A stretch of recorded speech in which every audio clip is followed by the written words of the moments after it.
Loose White dive on it. This is twice now the Celtics have been first to the floor. They try to save with Horford. Unbelievable. Boston first to the floor. So good. Brown fakes, fires up the three. Bang! Tatum dives on the floor. Everybody dives. Jaylen Brown with the flush. Blocked by Porzingis. He's doing it all. Tatum spinning, driving, layup. Washington drives. Blocked by White. Oh, what a block from Derek White.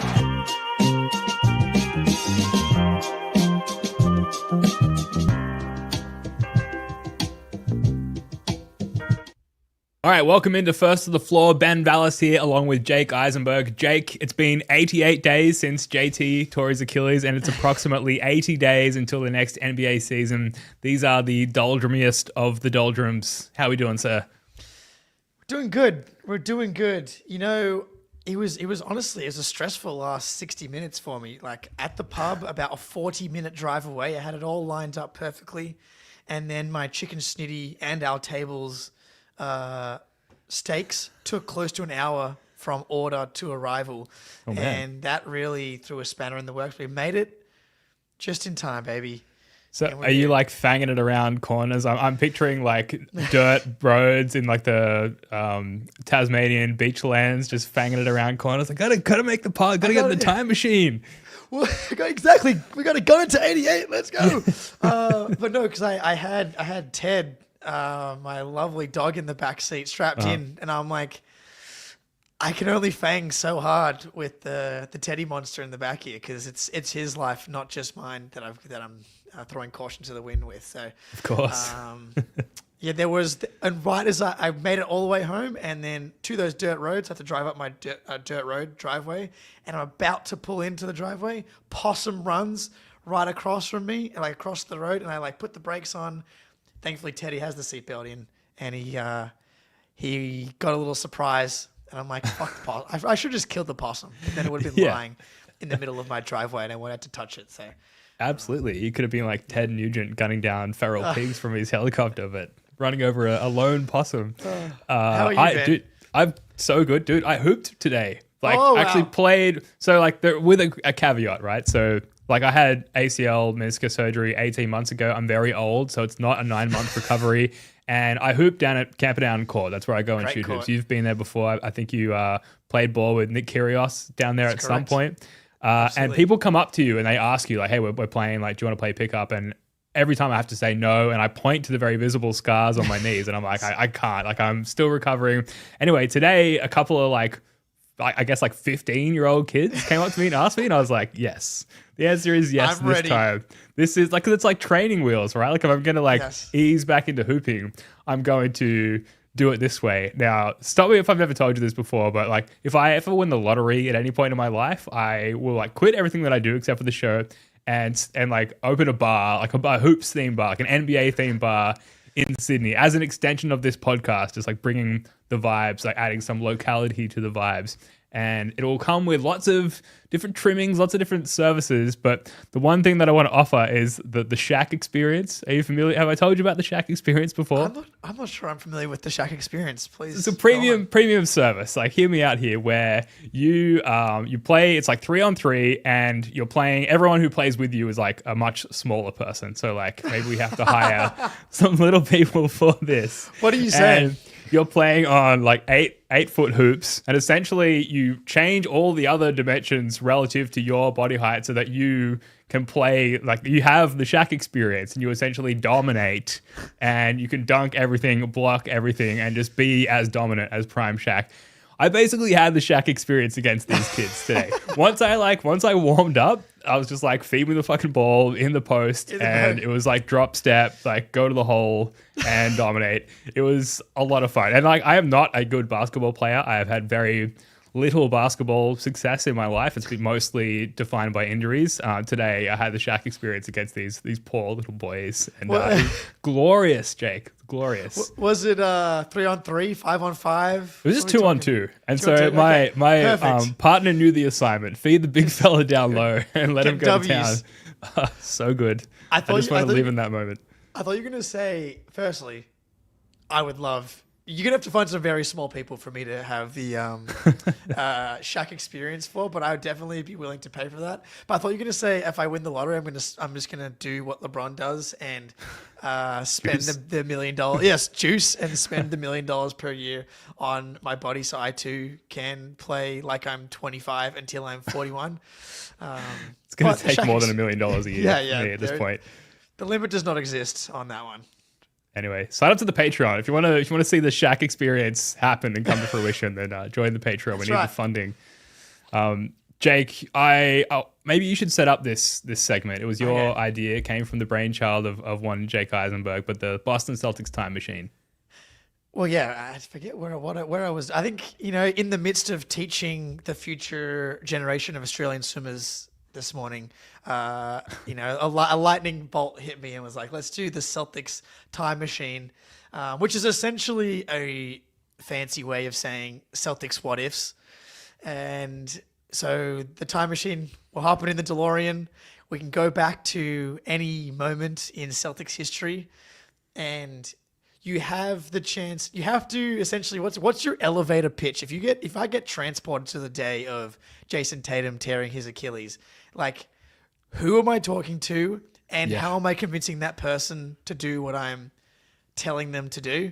And then we can just riff a little bit on the different tentacles of each scenario. Couple of ground rules, obviously, everyone would just draft Jokic. Every draft pick you make, unless it's within reason, if it was a couple picks away, sure. But if you just say, I would have drafted Draymond Green, I would have drafted Nikola Jokic, I would have just drafted every best value dude in the late first and early second. Obviously, that's a bit easy.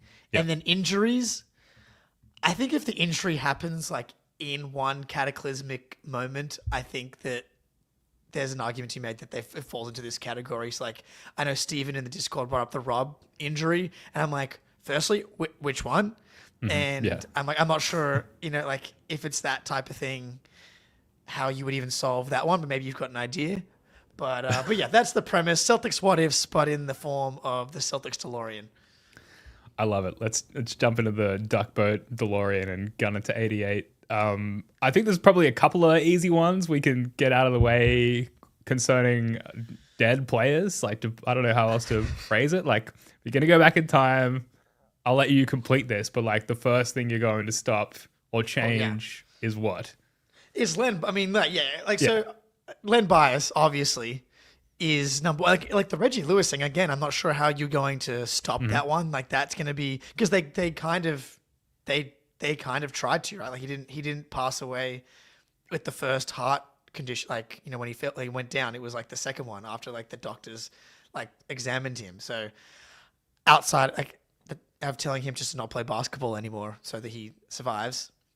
Len Bias, the bridge between McHale, Bird, the golden era, the last golden era, to the next era. That's the one. And I'm not sure who you go to. Going to Len Bias is probably too easy. So do you go to his best friend? Was the dealer that gave the things to the people? Yeah. Is he able to be swayed? I think you storm the dorm room, storm and dorm room, and you just grab you just run up to the plate of cocaine and just blow really hard. blow or you out. You just yeet it. Or you take it all, but clearly there was something wrong with it. Well, for some. For some sure. For less hardened folks. Either way, you deal with it. You get it out of his hands and out of the room, and then you probably want to make sure that the Celtics know about those proclivities and maybe get him involved in some sort of program or something. But either way, you just remove the cocaine from fucking Len Bias's room. That's what you do. That's step one in this whole thing. That might be one of the easiest ones to stop, honestly. If you and me got time traveled back to, what year was that? 88, 89? Am I misremembering this off the top of my head? I was going to have to basketball reference. 86. It was the 86 draft. 86 draft. If you and me hopped in the DeLorean, it would be get police costumes and just break in, and it would be the easiest thing to stop because everybody would just scatter, and we'd be good to go. Like that feels also of the things we're going to talk about. I don't have to convince a Brad Stevens or a Danny Ainge or a Joe Mazzulla or a Doc Rivers or whoever to actually change their mind about something. Whereas this one is, I think that there's like actually a very simple way the average person could have stopped this one. James in the chat, hide Larry Bird's shovel. That's Or just great go one. and do his mum's driveway. Also huge. Yeah, I mean, if the assignment is just to go back to the 80s and like do what you will with a bunch of cocaine, then like I think we can manage that assignment. Easy. It's going to be a fun time in the 80s. Yeah, Reggie Lewis as well. I went through the Len Bias draft because I was like, what if you can't do anything about it and it's like instead you just have to pivot completely and make another pick? Not a lot of options really in that draft. There is Arvydas Sabonis at 24, Mark Price at 25. None of these guys are like the franchise bridge though between multiple eras. Drazen Petrovic in the 3rd round, who also passed away young, unfortunately. So Ron Harper, like Yeah. It's not Jaylen Brown. It's not Jason Tatum. I think we know the assignment there is just get rid of that situation for Len Bias and help him find himself. I've got one. Bill Russell. Okay. Go back in time. Can we go back in time and make sure the citizens of Boston just like leave this guy the fuck alone? Like specifically don't shit in his bed among many other things that I cannot even begin to imagine. Don't fuck with Bill Russell. Understand. How do you even like? That's the thing. If you go back in time, hey everyone, like leave Bill Russell alone. Like how do you even make that happen? Like you like join a PR firm and how does that work? I mean, you go. Yeah, I mean, what you're essentially asking is how do you go back in time and end racism, which It's not a question. I think would be more difficult than the stopping Len Bias doing cocaine job. But yeah, I agreed. I too would like to go back and change that one. That one feels really difficult to execute as Marty and Doc fly back to the 60s. But yeah, leave Bill Russell alone. Listen to Bill Russell is always the best advice. From a basketball perspective, I kind of thought that anything before 85, basically anything before Len Bias is unfair to change because the Celtics were so successful for That's like fair. the entirety of the. It's like, yeah, I really wish that Bill Russell had gotten that 12th ring. It does feel like the Bird era maybe. Like if you play out that era 10 times, they maybe end up with more than 3 rings. But, you know, it's hard to get too upset about winning 3 rings in a decade. Like that's really hard to do. So Yeah, I think that's fair. You do have a good point though. Like basketball wise, it's like there's how much can you really change from like basically the most dynastic, like successful era in all of sports. But and I'm certainly not the qualified person to go back and fix the Bill Russell situation. But if I could wish anything to change from Celtics history, it would be that. Obviously, I think because the dude is the absolute goat. The goat. And I think it's well documented how he got like kind of fucked around by the Boston citizens. What else you got? What else are you hopping in the time machine for? So this is my favorite one by far, and I think maybe one of the most impactful of like the modern era, and not an injury, which I think is cool, is do not make the Kyrie Irving trade. Ooh, okay. Do not make the Kyrie Irving trade. And obviously we know how that ended. It was, don't get me wrong, there was some fun times. We saw some crazy shit. Like Kyrie Irving put on a hell of a show for 2 years, even in the second season where he ended up quitting on the team in the second round against the Bucks. There was like an overtime game against the Raptors. Like magical stuff still happened in that second season, and that first season was also awesome. But very simple. If you don't trade for Kyrie Irving, Al Horford never leaves, because I think like the main thing that drove Al Horford away was that Kyrie Irving experience, and basically like an unclear vision for what the next iteration of the Celtics look like, which forced him to go to Philly. Now, that was genuinely awesome because they traded for the Embiid stopper and then it just didn't work at all. And the Sixers are now the only team in history that hasn't been able to succeed with Al Horford on their team. And we did get him back, obviously, and it led to a championship. But you keep Al Horford, you have him for the bubble run instead of playing Daniel Tyson, Enes Freedom. Daniel Tyson's your backup center all of a sudden. I think you've got a legitimate chance to win the bubble title. Yes. If Al Horford, you're making the finals for sure if you have Al Horford. It's crazy to think that was 5 years ago and he's still so good. And but like that version of Al Horford was still unreal. You're making the finals, and I think you've got a legit shot because he can kind of hang with AD. I'll start there. I've got another tentacle. I've got another tentacle for you, but your initial thoughts. I have a tentacle as well. I mean, I didn't even think about the possibility of Al Horford as your starting center in the bubble. Because do you remember game one of the Sixers series? They were without Ben Simmons, and there was a moment in game one where like Al Horford like dunked on a Celtic and then like screamed at the baseline, and I was like, oh no, like Al's gonna like end our season now. Like what a terrible, tragic way for it to go for Al Horford of all the people to die at the hands of our guy Al. Didn't happen, swept them. But he was in very good form and still had a sort of a youthfulness about him that he doesn't necessarily have now. Obviously, he's found other ways to be incredibly effective, but it was a different Al Horford back then. That would be an interesting wrinkle for the bubble, definitely.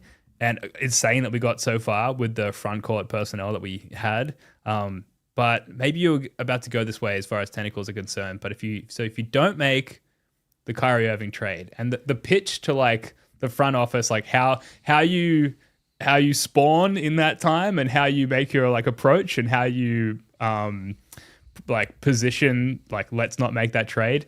But then there's no Kyrie Irving throwing the alley-oop to Gordon Hayward. And if there's no Gordon Hayward injury, what does Jason Tatum look like now? What do the Jays look like now? What do the Celtics look like now? Are we not trading the Jays to like bolster our big three, big four, big five around what at that point was a prime Kyrie Irving, Gordon Hayward, Al Horford, etc.? Like that Hayward injury is like a step on the way to winning a championship in 2024. So I'm conflicted. It's a fair point.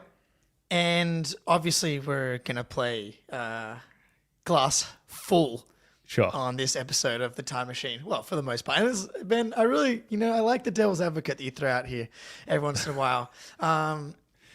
Because I didn't even think about the other side of it. But what we have learned, I think, about Gordon Hayward, even after his injury, but I do think that he was a guy that was more of the connector type. He was obviously an all-star, but like he was never like a high usage, I need the ball. He was essentially the 6'8", like wing scoring version of Derek White. He was just such a perfect, like make the right play type of guy. The reason he came to Boston was because he loved Brad Stevens and had unfinished business. And I have to believe that if he loves Brad Stevens, then he has to love making the right play. And if you just build a team of guys of making the right play, Hayward and Horford, I just kind of believe that the Jays would have still become the Jays. And so the Hayward injury doesn't happen. I mean, this thing is just straight dynasty. Like they're making the finals that rookie season because they go to Game 7. Kyrie isn't here, but they go to Game 7 without Kyrie and Hayward. And then like the bubble season, they make the finals. Like the following season, instead of being that like 500 team, they are again a top 2, top 3 seed. Like healthy Gordon Hayward, you probably win the 2022 title as well. So like just that Kyrie Irving trade and how it impacted everything else. And now the other bits of it here.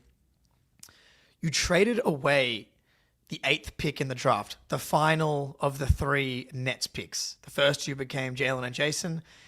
And now this part is a little like goes into my like, do you stretch it this far as like, are you able to execute this in the Time Machine as well? Do you draft Colin Sexton? Well, that's the thing. Colin Sexton, I just Googled 2018 like that was going to give me the 2018 draft results, and it just didn't at all. It just gave me a movie that was made in 2018. Malaysian disaster film directed by Jude Anthony Joseph. I do digress, but it's like Danny Ainge, incredible drafter.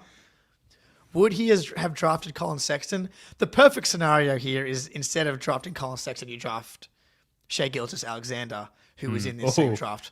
But like that now it feels like we've reached the bounds of the DeLorean's power. Like asking that of Jake and Ben going back in time, that feels like a lot. But like if you're able to convince Danny Ainge that Kyrie Irving is going to like lead to all this awful stuff, then I don't know. It's going to be hard to pull off. There's absolutely no two ways about it, but I think we could do it. So Sexton was 8, Kevin Knox was 9, Mikal Bridges was 10, Shai Gilgeous-Alexander was 11, Miles Bridges was 12. So even if you end up with Colin Sexton, he's still a good player, and then you end up with like all the like healthy Gordon Hayward and Al Horford never leaves. Yeah, Sign me up. even just So first of all, shout out to Steve in the Discord who put forward like of their time machine moments, like to make sure Al Horford never leaves for Philly. Like that's definitely encapsulated in this one. It's such a like a full of substance like offshoot of the time tree. I'm not using the correct time travel tree. parlance here, but you know what I mean. Like there's a huge butterfly effect there with the Kyrie Irving trade is what you're getting. Yeah, fluxing with the flux capacitor. Thanks, Muzz. So shout out to Steve in the chat. But like even just in the 2018 playoffs, Kyrie Irving's still injured. If you just have a prime Gordon Hayward as that like connective tissue, as you're saying, like that alone, surely I don't know. LeBron was pretty fucking dominant, but we did take him to 7 games. We almost won Game 7.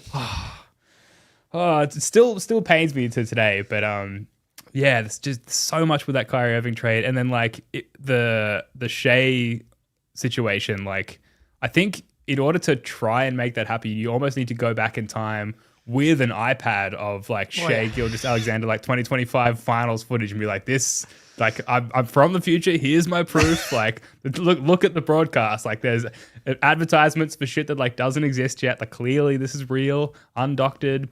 This is what Shai becomes. Like you have to draft him, you have to do whatever you can, keep the pick, don't trade for Kyrie. And like the dynasty you have from that point onwards is absolutely insane. That does feel like you've broken the rules of time travel all of a sudden. I feel like bringing the which. Well, how else do you get it done? This is actually the perfect draft to get it done because let's just say you get it's like the draft's about to start. What are you going to do? Well, guess what? You can go to Danny Ainge and be like, I bet you money that the Hawks are going to trade with the Mavericks, Luka Doncic, Trae Young for the what was the extra pick they got? I'd obviously be able to research this before I went back. They drafted DeAndre Hunter with that pick. I want was it 4th overall. Mm-hmm.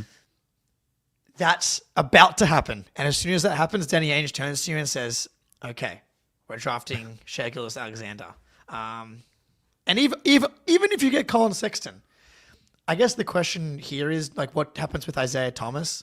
Like, okay, you don't make the Kyrie Irving trade, but do you keep IT on like a bad contract? Like you're not able to fix that part of the time machine, but you ended up with Kemba Walker on the bloated contract anyway. And I don't think that IT would have been on the max considering what happened to him afterwards, but that is an offshoot here to consider. It's so deep. We really could have done our own, like a pod on just like what would happen if you orchestrated the Kyrie IT situation differently, because Kyrie IT was like talking about backing up the Brinks truck. Like he was like very public about how deserving he was of a max contract. But well, I guess in theory you traded IT plus the 8th pick for Kyrie, so you could have just traded IT for someone else. Yeah. What was the It's even more cruel though, because the one like forgiving factor of that was that you were getting Kyrie Irving back, like a young all-star in his prime. It's like anyone could understand and forgive Danny Ainge making that move, like including Isaiah Thomas in the end, because it was such an obvious move to make. If you're just like trading him to like get off him after like who he was and who he'd been to the city at that time, like that's like the fans like burning down the stadium level bullshittery. Yeah, but then you start the dynasty, and next thing you know, because who would be the perfect type of player to add to that Al Horford, Gordon Hayward, Jason, Jalen, Marcus team? Like another, like a better Daniel Tice. Like you just trade IT for. I don't know. I'm trying to think of who was a good big man back in like 2018. Well, you would Blake need Griffin. a point guard, or are you just promoting Terry Rozier? Well, you hand the keys to Marcus, Jason, and Gordon Hayward. Marcus Smart. Yeah, Marcus Yeah. is still here. Maybe he never leaves in this scenario. Man. Terry Rozier. True. Maybe we get the actualized version of Terry Rozier in this scenario too.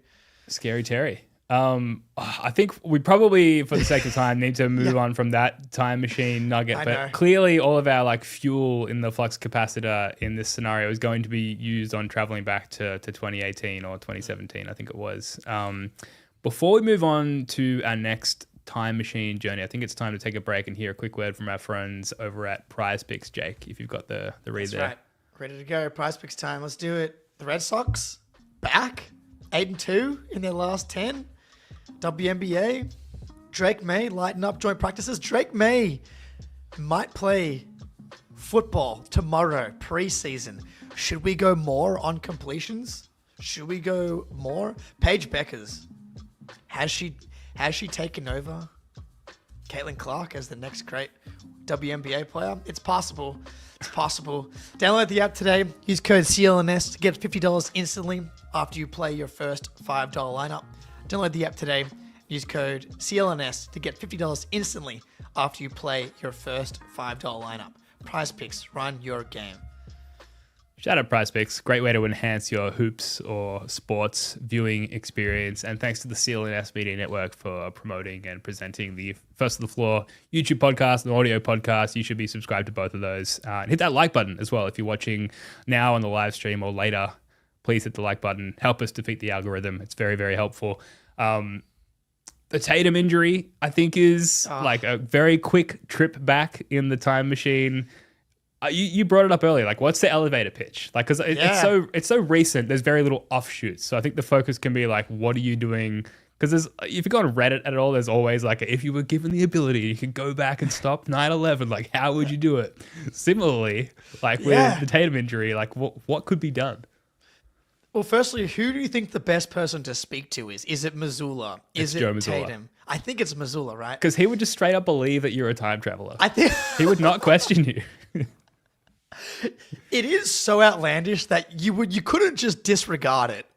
To the He'd be like, I've been waiting for you. Yeah, This came to me in a dream. I've been waiting.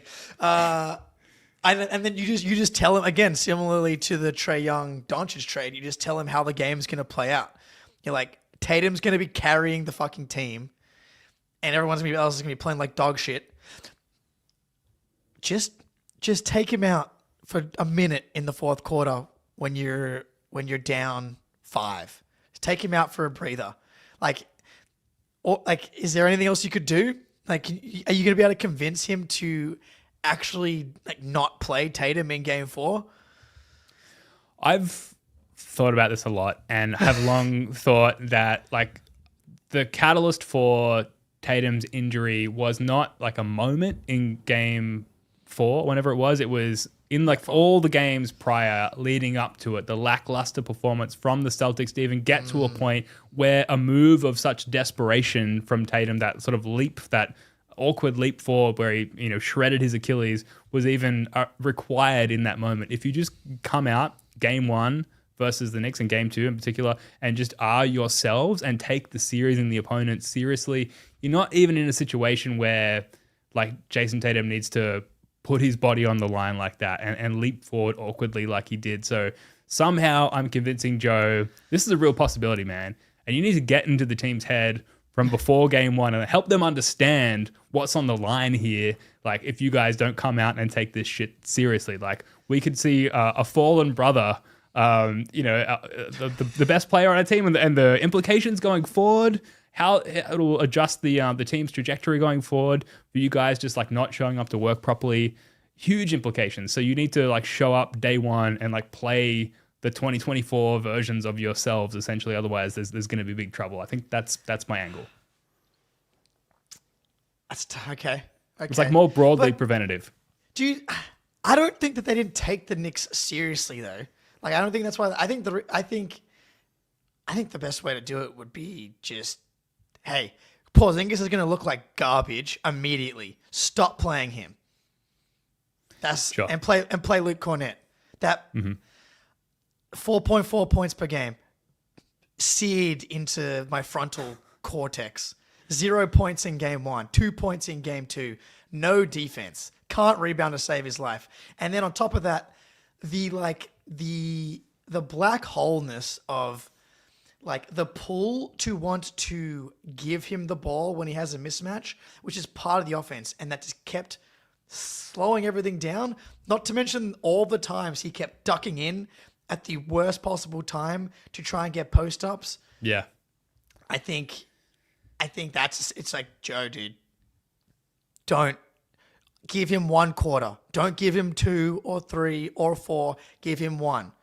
Give him 0, actually, but give him 1. And play Luke fucking Cornett. That's a really good point. I think my... Sweet. Like, yeah, maybe. Like, I think holistically, my takeaway, like, walking away from that series is just, like, the team didn't apply themselves. But if you think about it, like, so much of that, like you say, is, like, so solely based around, like, maybe people, like, standing around waiting for KP to do KP things, and that just, like, never happening, unfortunately. And the lack of realization of that is one of very few knocks against Joe, I think. But we've talked about that ad nauseum. I mean, I guess to your point about like getting in the team, I mean, get into Joe's own head earlier before the 2025 season and be like, the answer is not to shoot more threes. The answer is not to do more of the same. The answer is actually to update and create a different type of team. Like all of the chat that they've had this offseason about wanting to inject more pace, inject more chaos into the team, do that last season. Instead of ramping up the 3-point rate, create more of a Pacers style. You're never going to create a Pacers style when Halliburton is not on your team. But this pace they're talking about, more of a drive, mid-range, more of a diverse attack, less 3-point heavy. Then maybe when they get to the end of game 2 or game 1, their reflex is not to just shoot those threes. And maybe just make them, I guess, is the other answer. But if like they have a slightly more diverse offensive approach, then the talent and the advantages that they're consistently creating actually just lead to them. Because they fucking were up 20 despite shooting 1 billion threes and missing all of them. So maybe that's the other one. That's the other way to stop the injury, is to go into the Costa Rican jungle in the midst of Joe Mazzulla's ayahuasca trip and appear to him in a vision. Yeah, absolutely. Yeah, there's many ways it could be done. And I think, unlike the Bill Russell situation, we are uniquely qualified to get it done in this instance. All right, so I went with the Tatum injury there. What have you got next? What are you hopping in the time machine for? This one I'm not sure counts either because it's a draft pick one, but like very simple. Draft Giannis instead of Kelly Olynyk. And yeah, I got a couple of these. Those were obviously were they one pick apart? One or two. 1 or 2 apart. So like, I mean, I'm never gonna forget Game 7 Kelly Olynyk against the Washington Wizards. Like, people forget it wasn't just a Grant Williams. He shot a ton of threes. It was like off the dribble, pull up, mid range, 7-foot Kelly Olynyk chin pubes with the headband, like going to town. So, at the risk of losing that memory, yeah, are you saying you would give that up for like multiple MVPs, like Dynasty. maybe best all time, like one of the greatest players of all time, like team trajectory changing players? You would give up Game 7 Kelly Olynyk for that in the second round against John Wall and Bradley Beal? A lot of shit was talked. Kelly Oubre knocking down Kelly Olynyk earlier in the series. Mm-hmm. I think if I was presented with those options, I would. I'm not sure the DeLorean has enough juice in it to actually grant the Giannis over Kelly Olynyk move here. But I don't know. Do you have any of these other draft pick ones to get to then that were close? 2011 draft. Maybe don't draft Marshawn Brooks instead of Jimmy Butler, who I think went a few picks later. And look, there's a lot of these, but that was a notable one, in the same vein as Giannis instead of Kelly Olynyk. I think Jimmy Butler went in the second round, but notably better player than Marshawn Brooks. So I definitely have that one as well. Getting back to some more recent stuff. Not that recent, but 2012 Eastern Conference Finals, Game 6 against the Heat. The Celtics were up 3-2. Game 5, we have that iconic Paul Pierce 3 over LeBron in Miami, where he's striding back to the bench saying, I think I'm so bad or whatever it was. Just the best. Follow that up with Game 6 in Boston. LeBron James with maybe his best game ever. Yes, 45 points. Is it maybe a different strategy there? Are you telling me that nothing could be done? Can you not just have the anyone but LeBron mentality strategically as far as your defense is concerned? Was there really nothing that could be done? You're one win away from getting back to the finals with what was essentially the final iteration of that Big Three Celtics. And you telling me that we could do nothing? This is a great call. This is an incredible call. 45 points, 15 rebounds, 5 assists, 4 turnovers. What a bum. Team high plus 22. What a 98-79. So, yeah. Looking at the shot distribution here, you could be onto something. So, of the 76 field goals that the Heat took, LeBron took 26, and the next closest was Dean Wade at 17, and he was 6 for 17. So... You say Dean Wade? Cavs peeled. Jake Eisenberg. Oh, man. I mean, Dean Wade, underrated.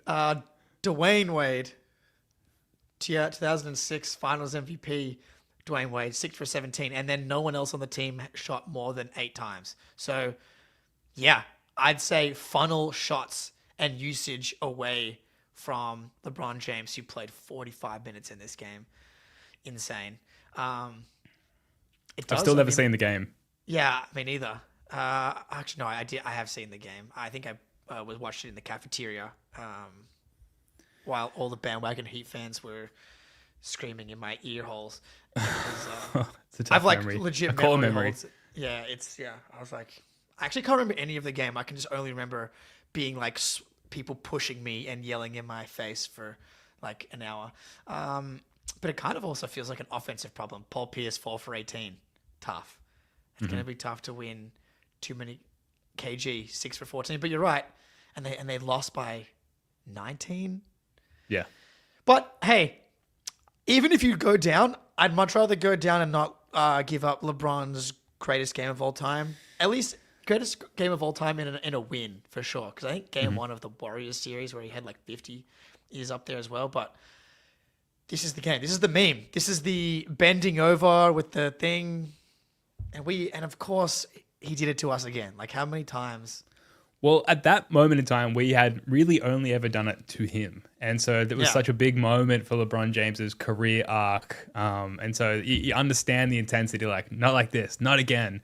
But again would have just been so good. Not today, LeBron. You're not beating the Celtics today. And in a similar vein, just to stick with this very quickly, and then I'll hand back over to you. No. 2010, Game 7, Kendrick Perkins, who I believe tore his ACL in Game 6.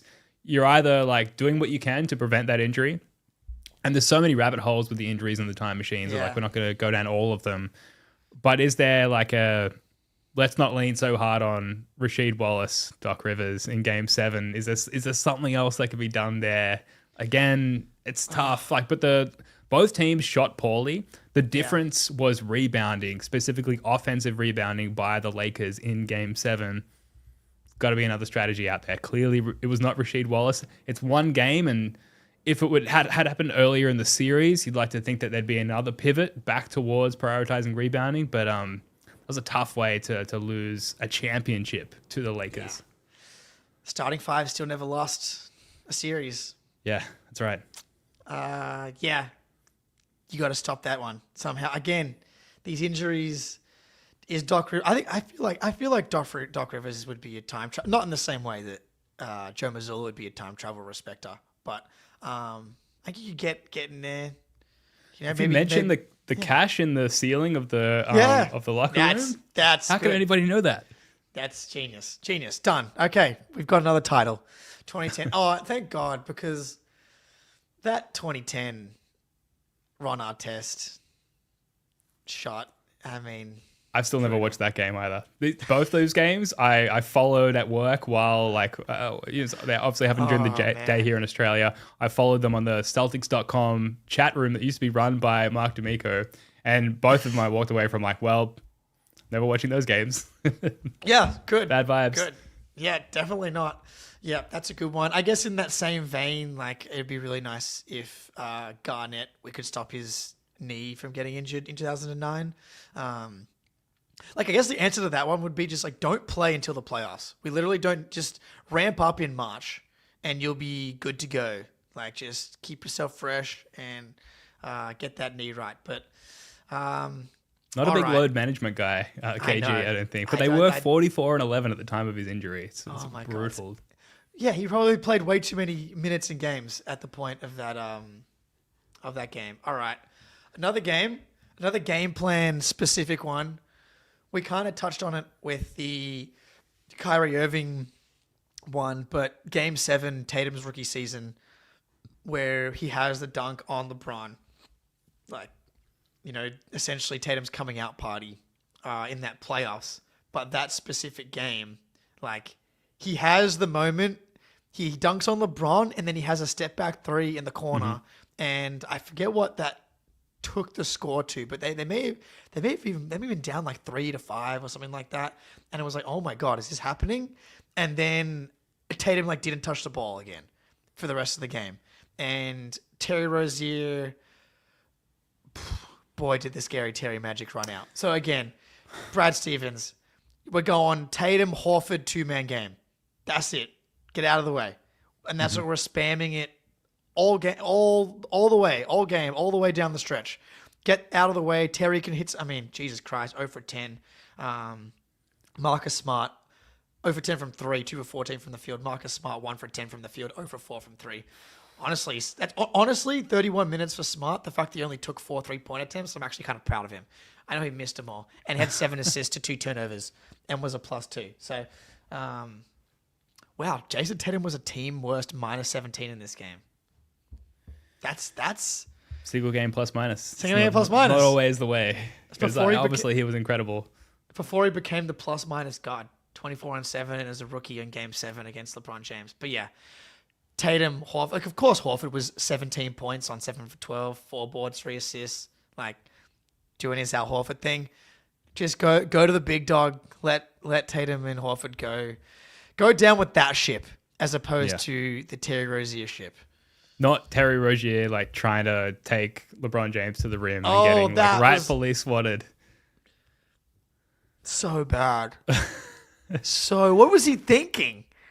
I don't think he was thinking. I think it was reflexive and instinctfulness. He was thinking, he wanted his JT moment. Yeah. And it was brother. Not like that. It was... You're not rocking with JB at any point in that game? He was 5 for 18. Yeah. He just wasn't JB yet. He was really good in these playoffs, but I know, great in the Milwaukee series. Great in the Milwaukee series. That was honestly, that would be a good rewatch series. Jaylen Brown, that was electric. But yeah, he wasn't quite Jaylen Brown fully at this point. And even this is more specific to the fourth quarter. The game has declared itself. Tatum and Horford have it. Just get out of the way. Get out of the way. Quick ad break here. We've got to pay the bills, and I think we've got a few more in us, Jake. But first, here's a quick word from our friends over at Game Time. First of the Floor crew are going to be heading over to Las Vegas for Summer League 2026, and we are absolutely going to be buying all of our tickets through Game Time, which genuinely is a fantastic platform that if you're not using, do yourself a favor, Get on board. Game Time makes getting tickets to all types of events even faster and easier, and prices on the Game Time app actually go down the closer it gets to tip-off. With killer last-minute deals, all-in prices, views from your seat, and their lowest price guarantee, Game Time takes the guesswork out of buying tickets. Last time we were in Las Vegas, we were outside the Thomas & Mack Center before the games, sniping last-minute deals using the Game Time app. They offer last-minute tickets, flash deals, zone deals, and event cancellation protection, which, dear Lord, we almost needed after that first night in Vegas prior to day one of the Summer League. Save up to 60% off buying last minute for sports, concerts, comedy, theater, and more. And take the guesswork out of buying NBA tickets with Game Time. Download the Game Time app, create an account, and use code CLNS for $20 off your first purchase. Terms apply. Again, create an account and redeem code CLNS for $20 off your first purchase. Download Game Time today. Last minute tickets, lowest price, guaranteed. Much smoother than my more recent ad read. Real smooth. Yeah, Game Time. Great service. Definitely get on board and use that code CLNS to get yourself $20 off your first purchase. If I'm buying tickets for anything, particularly in the US, I'm using the Game Time platform. I'll throw it back to you, Jake. What are you hopping into the time machine for next? I mean, I'm running low here. I spent most of my juice on the Kyrie Irving trade here, but Pretty juicy. I don't have a really good way to to win the 2022 title, without, the adding Gordon Hayward thing that we talked about earlier, that specific team. I don't know. Well, it's the Rob thing, which you talked about already. Yeah. If Rob's healthy, then I think we win that series. But I don't know. You're up 5 with 5 minutes to go. I just don't think they had it really. In the end, is kind of how I feel about that series. Sadly, outside of the Rob thing, I would play Sam Hauser in the 2023 playoffs and the 2023 season when I thought that he was very clearly better than Grant Williams throughout that year. And I think if you have him, maybe you don't go down 3-0 to the Miami Heat. Because that would be a nice one to avoid. Obviously, again, if you avoid that sweep and you make the finals, then maybe you don't make the Drew Holiday trade and win the next title. But to just avoid all of the anguish of that series would be so nice. It was brutal. One of them, that was probably of the era, which is why we got all the changes afterwards.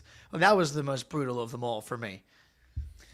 Yeah, and the Derek White tip-in is out of the Chamber of Secrets. Yeah. Everything in the lead up to now the 2024 title, where we've declared it has been relinquished from the Chamber of Secrets, where it lay dormant for so long, really only a year, but it was a long year for such an epic play. But the Tatum ankle injury, not to get too back to the ankle thing, but can you deliver a message in a bottle, a post-it in a locker, first play, just stay out of the paint.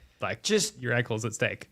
Just take a shit. You're coming off the bench for this game, and you can play your 40. You can play your 43 minutes after you come in after 5 minutes. That would be fine. Because then you get the first ever comeback from a 3-0 hole against Pat Riley's Heat culture Heat. Incredible. Should have been on the Heat as well in the time machine. I'm taking the time machine back to Orlando in the bubble and maybe saying to Jason Tatum, the dunk attempt on Bam at the end of game 1, maybe a step back. You've been very known to take step backs throughout your career. Would have been a good time for a step back, or you dump it off. Is there a pass? Don't try and dump it on or dunk it on rather one of the better rim protectors in the league. It's a tough one because it's obviously if that goes down, it's one of the greatest players of Jason Tatum's career. Because I kind of wanted to do that more these days. Yeah, I know. But he's bigger now. Bigger and stronger. It's true. Maybe that's what happened there. That happened, and he's like, nah, never again. So you need that. I think what I would do is talk to the refs directly before that and be like, just remember if a guy's hand is inside the rim when he makes a block, that it's a goaltend. Because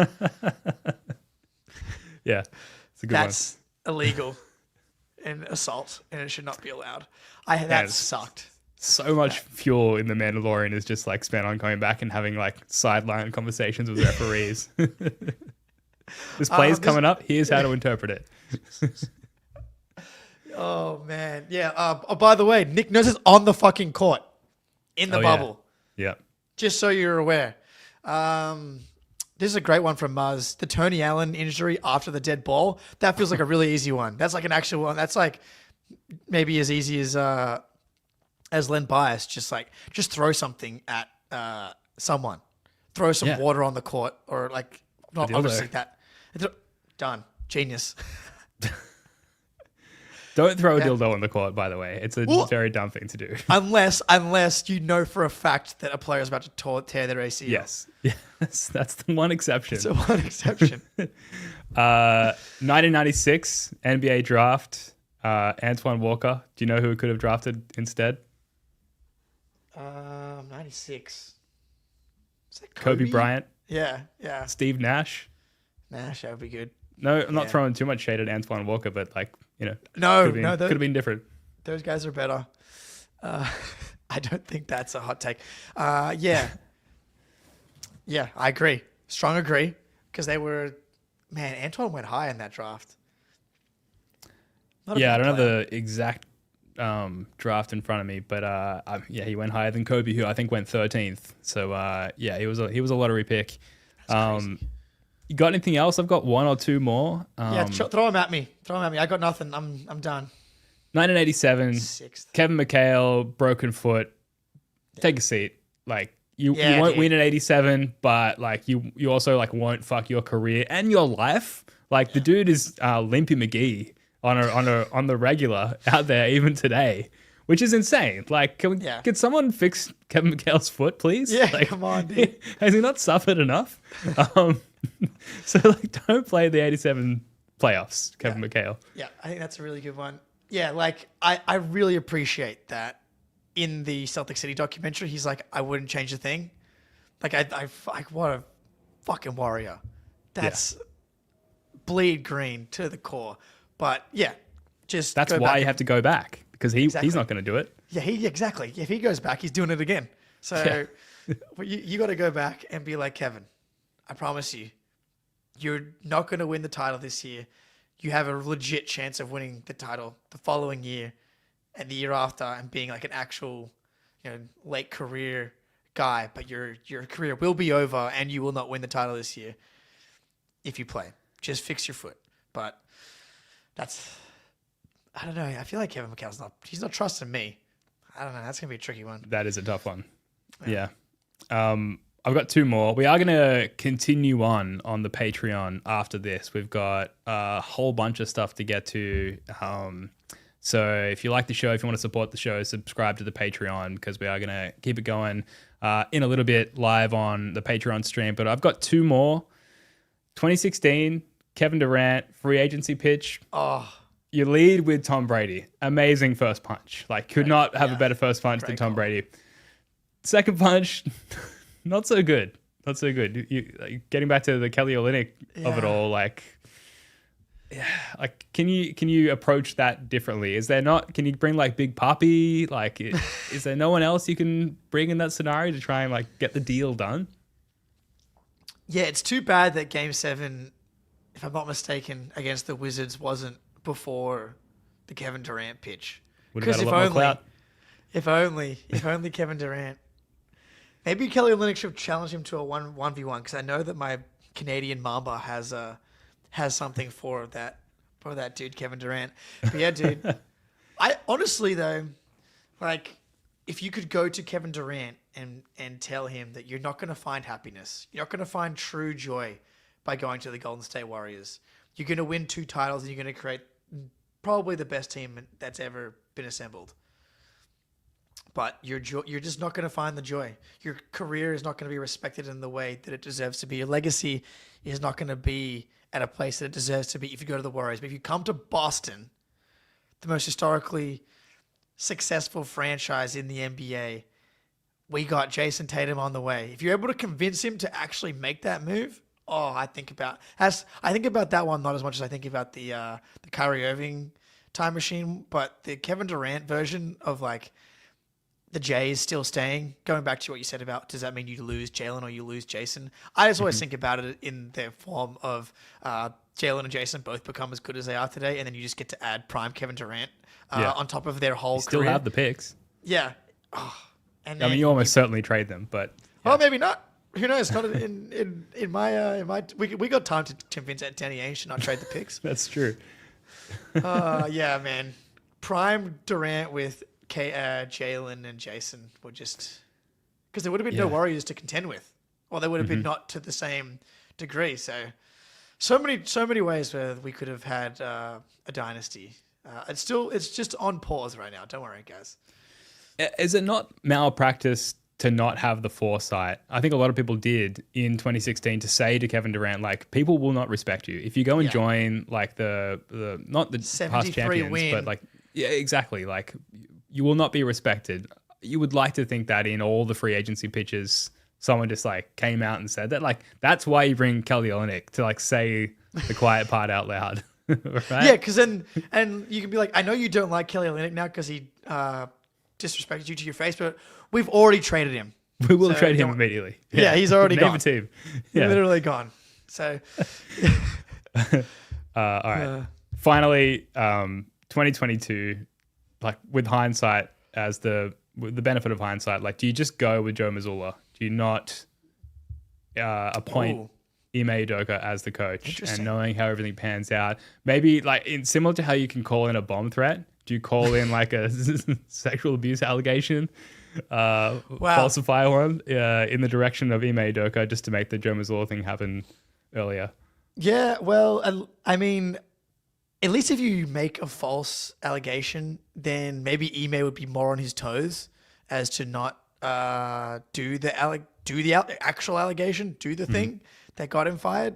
So that would that would make probably several people's lives better. Directly impacted by that situation. So that's a good one. And talk about that. Yeah, I mean, I'm just saying, like, that would just be, I'm assuming, would be good for all of the parties involved there. So, bring Joe Mazzulla in early. Maybe teach Ime the lesson without having to learn the lesson. But yeah, I'm glad that one came at 57 minutes into the pod. Let's just say that. Yeah, and I should say I'm just excusing my own laughter at the situation as well. But look, it's a thing. As you're traveling through the timeline in the DeLorean, you think, oh, 22 is coming up. Like, do we stop? Do we stop and do something about the situation, or do we continue on to 2018 where all of our work's getting done? All right, I think we could probably leave it there.